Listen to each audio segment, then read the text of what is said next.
The October wind carried the smell of fallen leaves as I pulled into the driveway of my childhood home in Asheville, North Carolina. At 63, I'd made this drive from Atlanta countless times over the years, but something felt different that Thursday morning.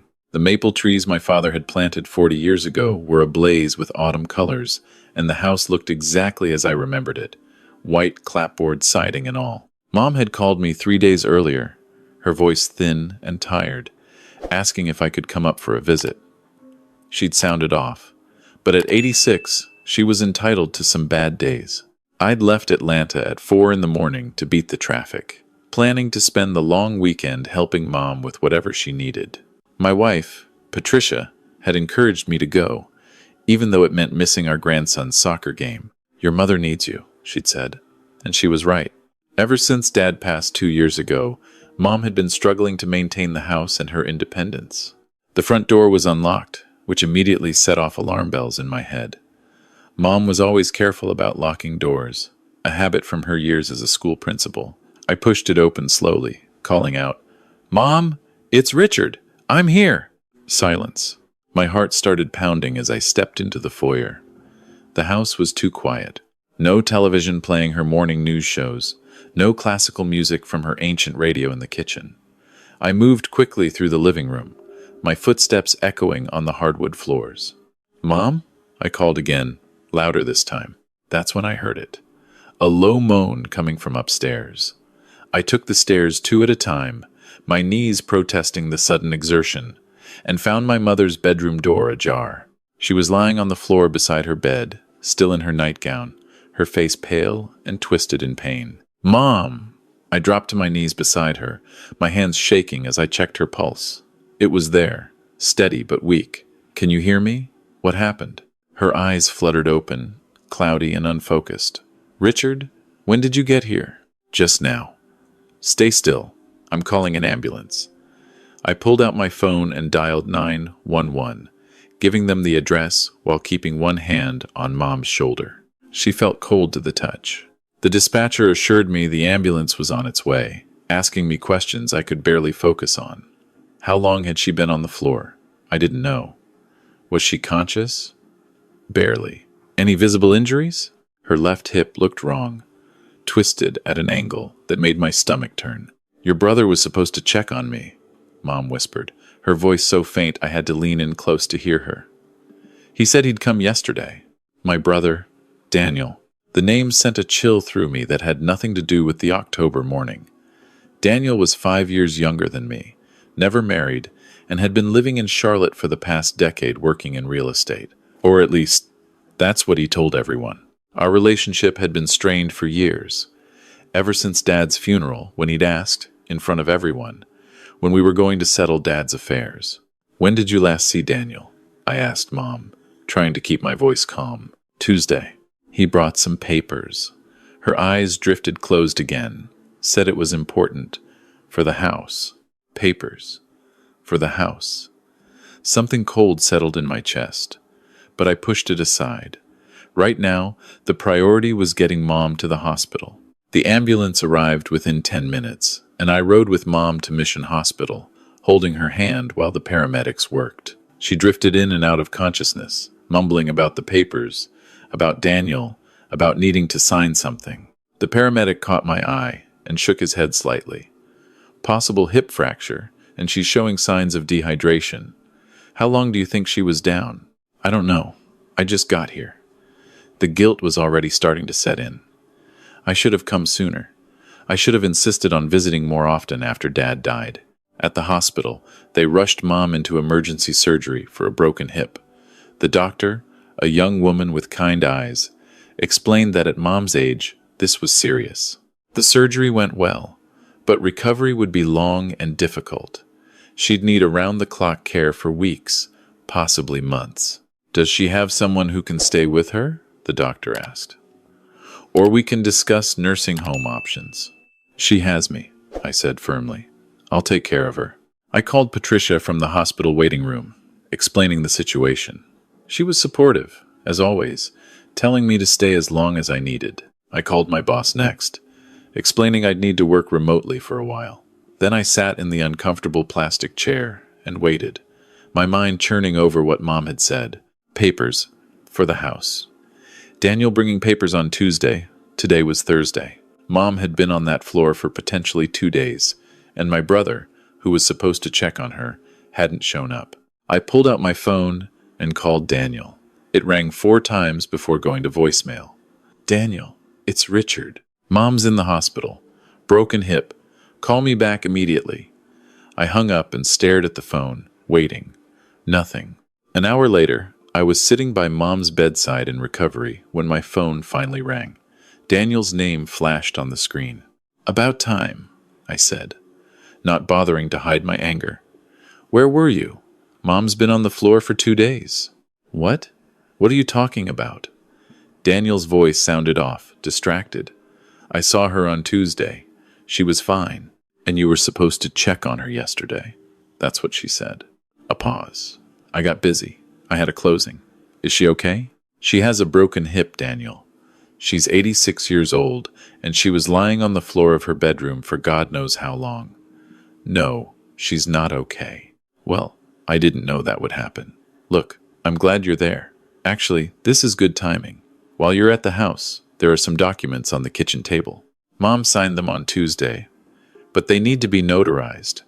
Can you take them to a notary for me? I felt my jaw clench. What documents? Just some paperwork. For the house. Mom and I discussed it, and she agreed it makes sense to transfer the property into a trust. You know, for estate planning. Tax purposes. Everything Mom had mumbled in the ambulance suddenly made horrible sense.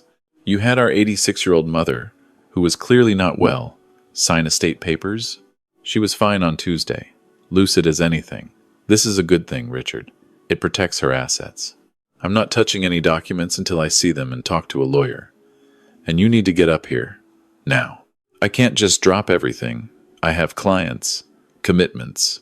You're there, you handle it. I'll come up this weekend. He hung up before I could respond. I sat there, staring at my phone, a terrible suspicion growing in my mind. I'd been a financial advisor for 35 years before I retired. I knew about estate planning, about trusts, about how easy it was to manipulate elderly people into signing away their assets.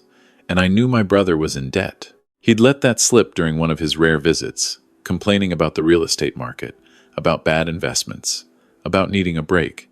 Mom came out of surgery around 3 in the afternoon. The surgeon said it had gone well, but she'd need extensive rehabilitation. I stayed with her until visiting hours ended, then drove back to the house as the sun was setting over the mountains. The documents were exactly where Daniel had said they'd be, spread out on the kitchen table like evidence at a crime scene. I sat down and started reading, my hands beginning to shake as I went through page after page. It wasn't a trust. It was a quitclaim deed. My mother had signed over the house, all 2 acres of prime Asheville real estate, worth easily $800,000, directly to Daniel, not to both of us, not into a trust for her care. Directly to Daniel, effective immediately. I checked the date. Tuesday, October 15th. 2 days ago.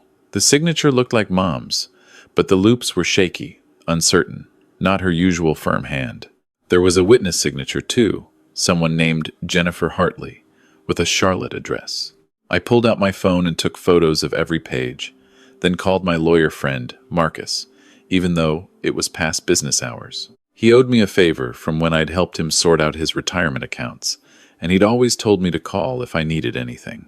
Richard, everything okay? Marcus answered on the second ring. I need your legal opinion, tonight if possible. My brother convinced my mother to sign a quitclaim deed, and I think she wasn't competent when she did it. Marcus was silent for a moment. Come to my office. I'll meet you there in 20 minutes. I gathered up all the documents, careful to keep them in order, and drove to Marcus's office in downtown Asheville. He was waiting for me, looking concerned. We spent 2 hours going through everything. Marcus's expression grew darker with each page he reviewed. This is bad, Richard. Really bad. A quitclaim deed transfers all interest in the property with no warranties. If your mother wasn't competent when she signed this, or if she was under duress, we might be able to challenge it, but we'd need proof. She'd been on the floor for 2 days. She was dehydrated, confused. She's 86 years old with early-stage dementia that her doctor diagnosed 6 months ago. Marcus looked up sharply. Dementia? Diagnosed? Do you have medical records? Her doctor is Dr. Sarah Chen at Asheville Family Medicine. Mom didn't want anyone to know. She was embarrassed. But she told me during one of our phone calls. Said Dr. Chen wanted to start her on medication. That could be our leverage. If she has a dementia diagnosis and your brother knew about it, this could be considered elder financial abuse. That's a felony in North Carolina. Marcus started typing on his computer. We need to move fast. Has he tried to file this deed with the county yet? I hadn't thought of that. I don't know. How do we find out? I'll check first thing tomorrow morning. In the meantime, you need to document everything. Your mother's condition, when you found her, what she said about the papers. And we need to talk to Dr. Chen. I left Marcus's office with a sense of purpose. This wasn't just about the house anymore. This was about protecting my mother from someone who should have been protecting her. Back at the house, I couldn't sleep. I kept thinking about how Daniel had been so eager to handle Mom's affairs after Dad died, how he'd volunteered to check on her regularly, to help with her bills, to be there for her. And all along, he'd been planning this. At 6 in the morning, I was back at the hospital. Mom was awake, groggy from pain medication, but alert enough to talk. Mom, I need to ask you about the papers Daniel brought on Tuesday. Do you remember signing them? Her face crumpled. He said it was to protect the house. That if I went into a nursing home, the government would take it. He said you agreed it was the right thing to do. My blood ran cold. I never agreed to anything. I didn't even know about it. But he said, he showed me texts from you, saying we needed to move quickly. Mom, I never sent any texts like that. He fabricated them. She started crying, slow tears running down her weathered cheeks. I should have called you. I wanted to, but he said there wasn't time, that the lawyer could only come that one day. And I was so tired, I just wanted him to stop talking. I held her hand, feeling rage build in my chest. It's going to be okay, Mom. We're going to fix this. Over the next 3 days, I built a case. Dr. Chen confirmed Mom's dementia diagnosis and stated unequivocally that Mom lacked the mental capacity to make major financial decisions. Marcus filed an emergency motion to void the quitclaim deed based on lack of capacity and undue influence. And I started digging into Daniel's finances. What I found made everything click into place. Daniel wasn't just in debt. He was drowning. He'd leveraged everything on a commercial real estate deal that had fallen through, and he was facing foreclosure on his own home. He needed money, fast, and Mom's house was his ticket out. The witness, Jennifer Hartley, turned out to be Daniel's girlfriend, a paralegal who'd been disbarred 3 years ago for falsifying documents. When the police interviewed her, she cracked immediately, admitting Daniel had paid her $500 to witness the signature and backdate the notarization. Friday afternoon, 5 days after I found Mom on the floor, Daniel finally showed up in the hospital. I was in Mom's room when he walked in, carrying flowers like this was a social visit. Hey Mom, Richard. He nodded at me, trying to act casual. How are you feeling? How do you think she's feeling? I stood up, blocking his path to Mom's bed. She has a broken hip because you left her alone for 2 days after you manipulated her into signing away her house. Daniel's face flushed. I didn't manipulate anyone. Mom wanted to do this. She understood it was the best option. She has dementia now. Early stage Alzheimer's. Her doctor diagnosed it 6 months ago. You knew she wasn't capable of making that decision. That's not true. She was fine when I saw her, completely lucid. The doctor says otherwise. So does the medical evaluation we had done. And your girlfriend Jennifer already told the police everything. Daniel's face went white. You called the police? On your own brother? You committed elder financial abuse. That's a felony. And you forged notarization documents. That's fraud. So yes, I called the police. Mom had been lying there quietly, but now she spoke up, her voice stronger than I'd heard it in days. Daniel, how could you? I trusted you. Mom, you don't understand. I was going to take care of you. I just needed the house. It's just sitting here. You're not using all this space. It made sense to. To steal it? I cut him off. To leave your own mother on the floor while you tried to cash in on her property? I didn't know she'd fallen. I was busy. I had things to deal with. Your debt, you mean. Your failed investments. You were desperate, so you decided to steal from your own mother. A police officer appeared in the doorway. Someone Marcus had arranged to be there. Daniel Patterson? I need you to come with me.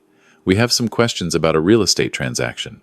Daniel looked from the officer to me to Mom, his face cycling through emotions. Anger, fear, desperation. This is ridiculous. You can't do this to me. I'm family. Family doesn't do what you did, I said quietly. They took him out in handcuffs. Mom watched him go, tears streaming down her face, and I sat beside her bed, holding her hand. The legal process took months. Daniel was charged with attempted theft by deception, elder abuse, and forgery. Jennifer testified against him in exchange for a reduced sentence. The quitclaim deed was voided, and the house remained in Mom's name. Daniel took a plea deal, 3 years probation, 500 hours of community service, and full restitution of all legal fees. He was also required to attend therapy and stay away from Mom unless she specifically requested to see him. Mom moved into an assisted living facility near my home in Atlanta once she recovered from her hip surgery. Patricia and I visit her twice a week, and our grandkids love spending time with her. She's doing well on her Alzheimer's medication, and while she has bad days, she's mostly content. The house in Asheville was sold 6 months ago. Mom made the decision herself, with a clear mind and a lawyer present. She said it had too many painful memories now. The money went into a trust that Marcus set up, managed by a professional trustee, with both Mom and me as beneficiaries. When she passes, whatever's left will be split equally between Daniel and me, assuming he's completed the terms of his probation. Daniel sent a letter of apology 3 months ago. It was short, formal, clearly written with his lawyer's help. Mom read it once and put it away.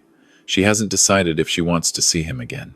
I told her that's entirely her choice, and I'll support whatever she decides. As for me, I learned something important through all this. Family isn't just about blood. It's about showing up. It's about protecting the people who can't protect themselves. It's about doing the right thing, even when it's hard, even when it means turning in your own brother. I think about that Thursday morning often, pulling into the driveway with the autumn leaves falling around me. If I'd come even one day later, if Mom hadn't been able to call me, if I hadn't questioned those documents, Daniel might have gotten away with it. Mom might have lost everything, but I did come. I did question, and I did the hard thing. At 63, I thought my days of fighting battles were behind me. I was wrong. Sometimes the most important battles come later in life, and sometimes the people you're fighting against are the ones you least expect. The feathered vengeance, as Patricia jokingly calls it, wasn't about revenge at all. It was about justice.